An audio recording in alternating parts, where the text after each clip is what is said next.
പിതാവിൻ്റെയും പുത്രൻ്റെയും പരിശുദ്ധാത്മാവിൻ്റെയും നാമത്തിൽ ആമേൻ. എൻ്റെ പ്രിയപ്പെട്ടവർ, ഇന്ന് ജൂലൈ 2-ാം തീയതി വ്യാഴാഴ്ച. അമ്മേ പരിശുദ്ധ അമ്മേ, അമ്മേ പരിശുദ്ധമേ, ദൈവമാതാവേ, കൃപാസനത്തിലൂടെ ഞങ്ങളുടെ ദേശത്തിനും അമ്മ മധ്യസ്ഥം തേടി തന്ന എല്ലാ അനുഗ്രഹങ്ങൾക്കും കൃപകൾക്കും ഞങ്ങളിപ്പോൾ ഹൃദയം നിറഞ്ഞ നന്ദി പറയുന്നു.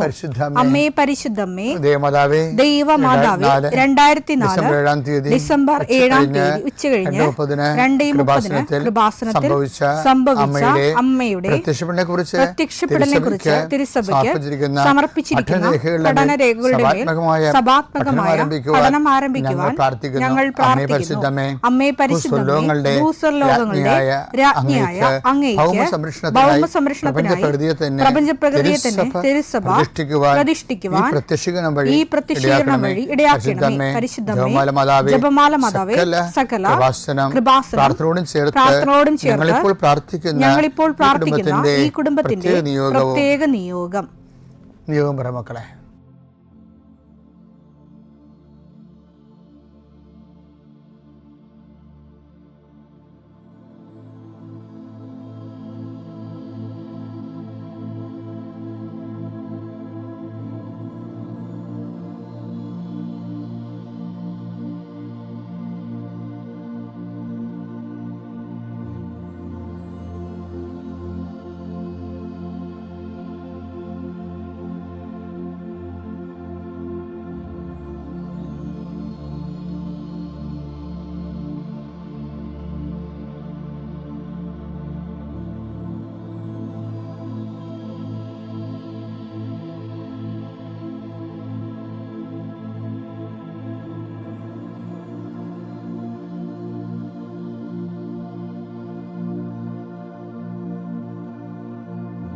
അമ്മയുടെ പ്രത്യക്ഷീകരണത്തിന്റെ ഈ അനുഗ്രഹവേളയിൽ ഞങ്ങൾക്ക് സാധിച്ചു തരുവാൻ കനിയണമേ.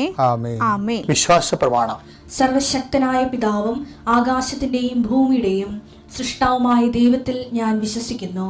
അവിടുത്തെ ഏകപുത്രനും ഞങ്ങളുടെ കർത്താവുമായ ഈശോമിശിഹായിലും ഞാൻ വിശ്വസിക്കുന്നു.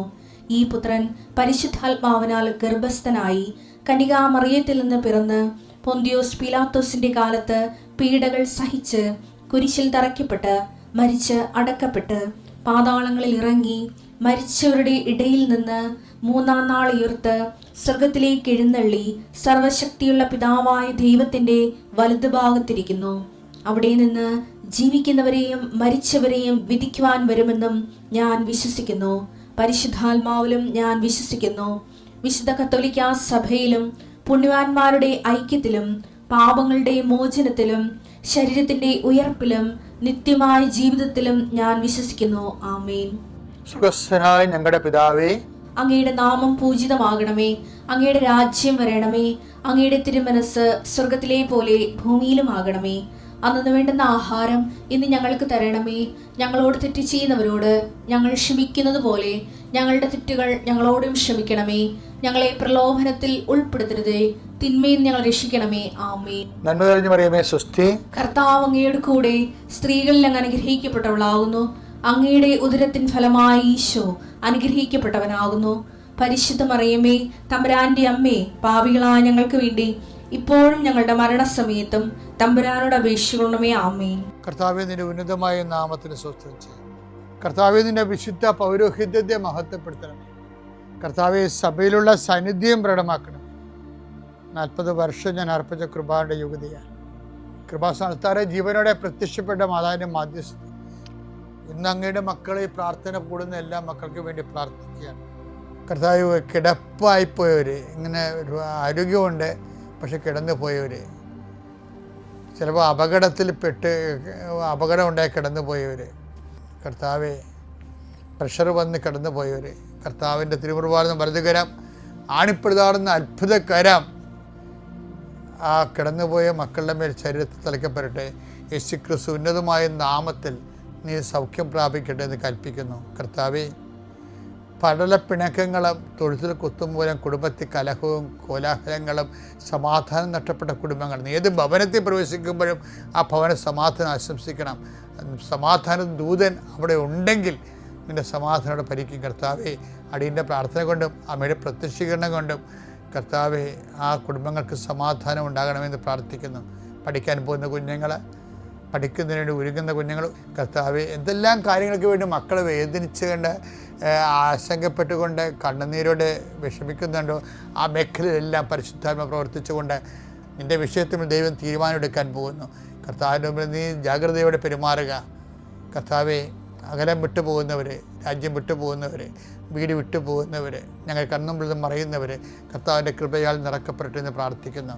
എൻ്റെ കർത്താവെ ജോലിയില്ലാത്തതിൻ്റെ പേരിൽ വിസ പുതുക്കാത്തതിൻ്റെ പേരിലും യാത്രയ്ക്ക് നാട്ടിലേക്ക് വരാൻ പറ്റാത്തതിൻ്റെ പേരിലും തിരിച്ചു പോകാൻ പറ്റാത്തതിൻ്റെ പേരിലൊക്കെ കുടുങ്ങിക്കിടക്കുന്നവർ എൻ്റെ കർത്താവിൻ്റെതുമായ എന്തെങ്കിലും ബന്ധനങ്ങളെ ഞാൻ അർപ്പിച്ച 40 വർഷത്തെ ബലിയുടെ ശക്തിയാൽ ബന്ധിക്കുന്നു, അഴിച്ചു മാറ്റുന്നു.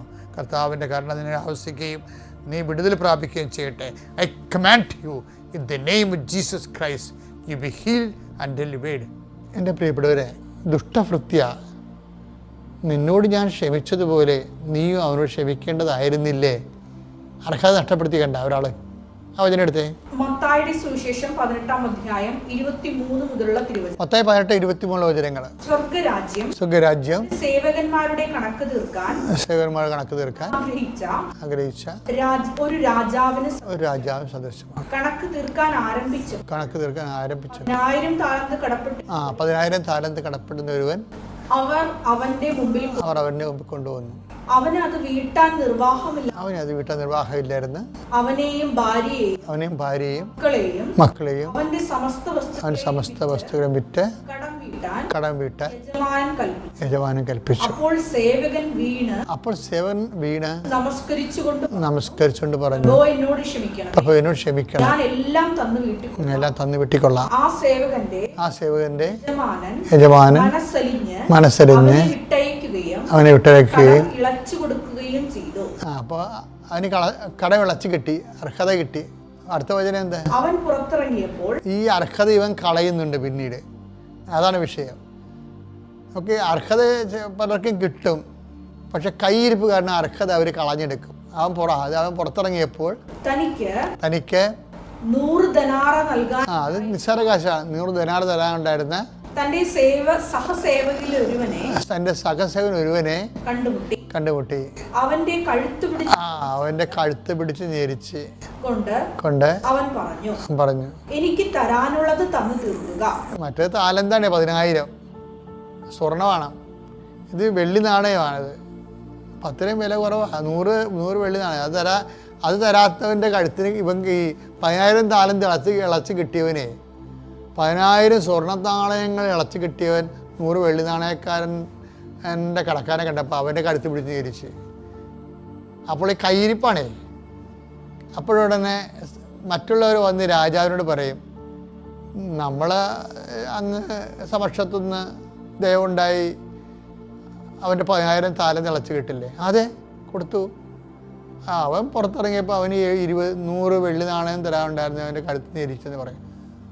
അപ്പോൾ രാജാവ് അലറും, ദുഷ്ടഭൃത്യ കൊണ്ടുവരാൻ പറഞ്ഞവനെ കൊണ്ടുവന്ന്. എന്താ പിന്നെ അടുത്ത ഭാഗം വായിച്ചേ? മത്തായി 18:32-33. മത്തായി 18:32-33. യജമാനൻ അവനെ വിളിച്ചു പറഞ്ഞു, ദുഷ്ടനായ സേവക, നീ എന്നോട് കേണപേക്ഷിച്ചുകൊണ്ട് നിന്റെ കടമെല്ലാം ഞാൻ ഇളച്ചു. അതവിടെയാണ് വിഷയം. ഞാൻ നിന്നോട് കരുണ കാണിച്ച പോലെ നീ നിന്റെ സഹസേവകനോട് കരുണ കാണിക്കേണ്ടതായിരുന്നില്ല. അപ്പം കരുണ ഒരു വിഷയമാണ്. നമ്മൾ കൈപ്പറ്റുമ്പോൾ തന്നെ മറ്റുള്ളവരോടും കരുണ കൊടുക്കണം. നമ്മളെല്ലാവരോടും കരുണ വാങ്ങിക്കും. നമ്മുടെ മേലാളന്മാർക്കെന്നെല്ലാം കരുണ കൈപ്പറ്റും. കീഴാളന്മാർക്ക് നമ്മൾ കരുണ കൊടുക്കത്തില്ല, താഴെയുള്ളവരുടെ കൂടെ. അതൊരു വല്ലാത്ത പ്രശ്നമാണ്. ഇവനെന്ത് ചെയ്യുന്നറിയുമ്പോൾ ഇവൻ ആദ്യം കരുണ കിട്ടി, ആ 10,000 താഴെ ഇളച്ച് കിട്ടിയവൻ അവന് ഉള്ളത് കൂടി പോയി. അർഹത കിട്ടിയവൻ അർഹത നഷ്ടപ്പെടുത്താൻ. നിങ്ങൾക്ക് പണ്ട് ഇതിനേക്കാൾ അർഹത ഉണ്ടായിരുന്ന ആൾക്കാരാണെന്ന് ഓർക്കണം. നിങ്ങളുടെ കയ്യിരിപ്പ് കാരണം അർഹത നഷ്ടപ്പെടുത്തിയതാണ്. നിങ്ങൾക്ക് എന്തെങ്കിലും ആനുകൂല്യം കിട്ടുന്ന കാര്യം വരുമ്പോൾ നിങ്ങൾ ദൈവത്തെ മറക്കും. നമുക്കതിൽ നിന്ന് നേട്ടവും ഒക്കെ ഉണ്ടാകുന്ന വിഷയം വരുമ്പോഴേ നമ്മൾ കുറേ വചനം മറന്നു പോകും, പിന്നെ പള്ളി മറക്കും. എനിക്ക് ഏറ്റവും ദേഷ്യം ഈ ദിവസം കുർബാന കാണുന്നവരെ. അപ്പം നിങ്ങളോർക്കും ജോസഫച്ചൻ പിന്നെ അതല്ലേ പറയണത് എല്ലാ ദിവസവും കുർബാനക്ക് പോകണമെന്ന്. എല്ലാ ദിവസവും കുർബാനക്ക് പോകണം, കുർബാന സ്വീകരിക്കുകയും വേണം. പക്ഷേ നിങ്ങളുടെ ജീവിതമായിട്ട് എന്തെങ്കിലും ബന്ധം അതിനുണ്ടാകണം. ഞാൻ ഈ നാട്ടുപുറങ്ങളൊക്കെ ചെല്ലുമ്പോൾ ഒത്തിരി കുർബാന, ഞാൻ എത്രയോ പള്ളികളിൽ ഇരുന്ന ആളാണ്. യോ, എനിക്ക് ഈ ഓസ്തി മുറിച്ച് കപ്പേരുണ്ടല്ലോ, കപ്പേര് അവിടെ നിന്ന് ഒരു മെഷീൻ എടുത്തിട്ട് ഈ ഓസ്തി എല്ലാം ഇങ്ങനെ ഇരുന്നുകൊണ്ട് ഒറ്റയ്ക്ക് ഇരുന്നുകൊണ്ട് ഇങ്ങനെ ഓസ്തി, ചെറിയ ഓസ്തി, ഒരു വലിയ ഓസ്തിയാണ് നമുക്ക് കിട്ടണത്. അതിൽ നിന്ന് ചെറുതും വലുതും ഒക്കെ വെട്ടിയെടുക്കണം, വലുതിനെ വെട്ടിയെടുക്കണം. പിന്നെ ചെറിയ ബാക്കിയുള്ളതാണ് നമ്മൾ ചെറിയ ഓസ്തി ഉണ്ടാക്കിയിട്ട് കപ്പേര് ഇങ്ങനെ കൂട്ടി കൂട്ടി വെക്കും.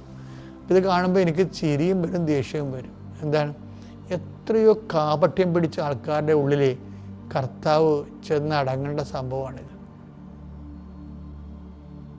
അത് ഭയങ്കര സങ്കടകരമായി. ഇന്നത്തെ സഭയിൽ ഏറ്റവും സങ്കടകരമായ ആൾക്കാർ ഡെയിലി കമ്മ്യൂണിക്കൻ്റാണ്, ദിവസം കുർബാന സ്വീകരിക്കുന്നവർ. അവർ സൂക്ഷിച്ചില്ലെങ്കിൽ അവർ ആ പണി വരുന്നുണ്ട്. എന്താ പ്രശ്നം വെച്ചാൽ നിങ്ങൾക്ക് അറിയത്തില്ല നിങ്ങൾ എന്താണ് പാനം ചെയ്യണത്, ഭക്ഷിക്കണമെന്ന്. ബൈബിൾ പറയണത് ശിക്ഷാവിധി എന്നാണ് പറയണത്. അതിനടുത്തെ 1 Korinthos 11:29. 1 Korinthos 11:29.